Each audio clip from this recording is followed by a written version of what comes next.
kamat, all locked in place. The simple reason it can't is because the Quran, unlike most religious scriptures, talks about the Quran. It talks about itself. It mentions Quran by name 70 times, and by other names and descriptions many more times. So when you have an item which is referring to itself, some verses have to stand on top of other verses. If each verse stood all by itself, you don't have a book anymore. You have 3,100 pieces, that's all. The Quran is a united thing that's woven back upon itself. That's why some verses have to depend on other verses. In any case, what I was trying to get at is that you have a situation, for example, the Quran says, who pledges loyalty to the messenger pledges loyalty to Allah. Now, if you took that verse loose from the Quran, you might say, you see, this means Muhammad is God. Astaghfirullah. Because it says, who pledges loyalty to the messenger pledges loyalty to Allah. You could bend and shape it however you like, but put it back where it came from, consider all of the verses that are very clear on this subject, and realize whatever it means, it doesn't mean that.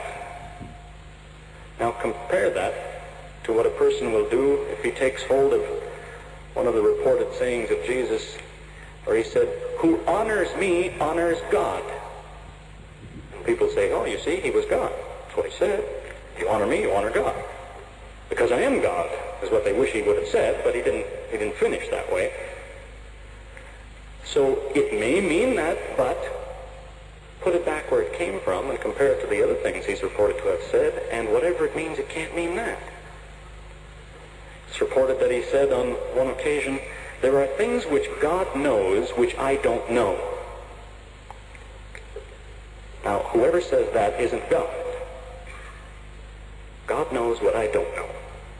So I'm not God. Seems like the only way you can understand that. So what happens when you take a verse and you give it a meaning like who honors me honors God means he's God, and you're confronted with another one which clearly indicates that, no, who said this can't be God? Well, what people do is they give it a label, and that makes it go away. There's a collection of things like that where Jesus says, for example, God is greater than I am, and God knows what I don't know, and I never said a thing except what God told me to say, and so on. They put that in a collection. It's called the difficult sayings of Jesus. It's difficult, all right. It's difficult because it doesn't fit with these other ideas. But to give it a label doesn't make it go away. That's something like if you have a problem you can't solve, you work on it for a long time and then decide, oh, I know what I do with this. I put it in this box labeled unsolved problems. There. Takes care of that. This is an unsolved problem. That doesn't finish the matter. It seems more likely that the labels ought to be switched, if anything, that the things which people say are clear are actually the ones which should be causing them some difficulties. The things which they call difficult are the ones that are clear. Statements like, God knows what I don't know is very clear. That ought to be labeled clear. Then the other one doesn't look very difficult at all. Whatever it means, you know what it doesn't mean. From here, we could discuss a continuing difficulty that comes right down to today. And whether you're talking about religion or anything else, one of the leading difficulties in any subject is the problem of communication. That is, the meaning of words causes conflict and confusion. To give you an example,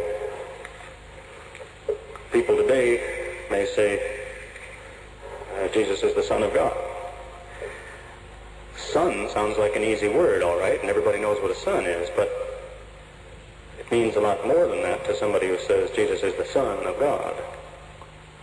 There's an interesting document that has come down through the years from about 16 or 17 centuries ago.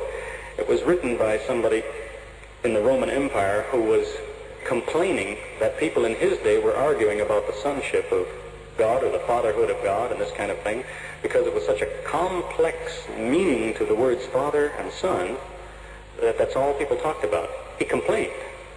He said, when you go into the market and you buy a loaf of bread, when the baker hands you your change, he says, is the Son co-eternal with the Father or consubstantial? Whatever that means. And he went on to give more examples. He says, as you pass in the street, you greet somebody, good morning, and they say, does the Holy Spirit proceed from the Father and the Son, or does it proceed from the Father alone? That's all anybody talked about. He was complaining about it. He says, I can't leave the house, and that's all I hear. Somebody saying, well, does it work like this, or does it work like that? It was such a complex thing that people were struggling over about 16 or 17 centuries ago. He was fed up. But the problem comes with what do words mean. They can cause conflict within groups of people, or they can cause confusion when one group of people tries to talk to another group of people. Simple words that you hear all the time have special meanings to some people. Not long ago, somebody came to me after a talk and he said, what has God revealed to you? And I said, well, he revealed what he wanted me to know. He told me his will, what he wants. He says, yes, I know that, but I mean, what has he revealed to you? I asked him, what do you mean, revealed? He said, revealed the first time. What is revealed? So the same word now has to be inflated, you see, and it means a whole lot more, which, in fact, he can't even tell me. What he means when he shakes and quivers and puffs out this gust reveal is something to do with, didn't it happen to you maybe late one night and God came into your room and he touched your heart and you shivered and you boiled and you rolled on the floor or whatever it was? To him, that's revelation. Well, that's more than the dictionary says. Reveal means you take the veil off. So you've unveiled something. It's from the same origin as that word. I mean, something was covered up and now it's revealed. What you didn't used to know, now you know. But when you say revealed, it's something more than that. And there's many words like that. They get inflated to mean more than they must. And of course that can take people astray because they're carrying around a whole family of ideas when they hear a word which aren't really contained in the word. It's what happens even to, if you're talking to somebody who has no religion, they puff up the word sometimes. You can get into quite a discussion with somebody about trying to defend something, and he's talking about an inflated word, and you go right along with him. Fat as he makes the word, you make it fatter. To give you an idea or an example, perfect. You'll hear people say, God is perfect. Well, look up the word perfect sometime, see what it means. Perfect means does the job. It's appropriate. It's enough. Perfect. No defect. But people blow up that word and they start making all kinds of difficulties for the one they're talking about. Say, well, if he's perfect, he can do this and he can do that and so on. That doesn't have anything to do with the meaning of perfect. I'll show you what I mean. Like, if I said to you, I have a perfect car, a perfect automobile, what do I mean by that? Probably, I mean, it starts every time I turn the key, and it runs smoothly, and it's not rusting, and so on.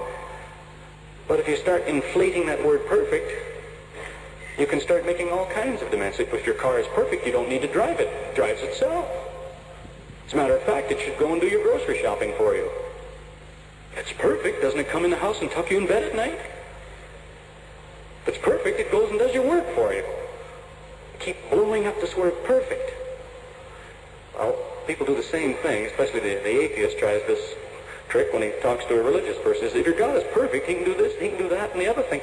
And those things don't have anything to do with perfect.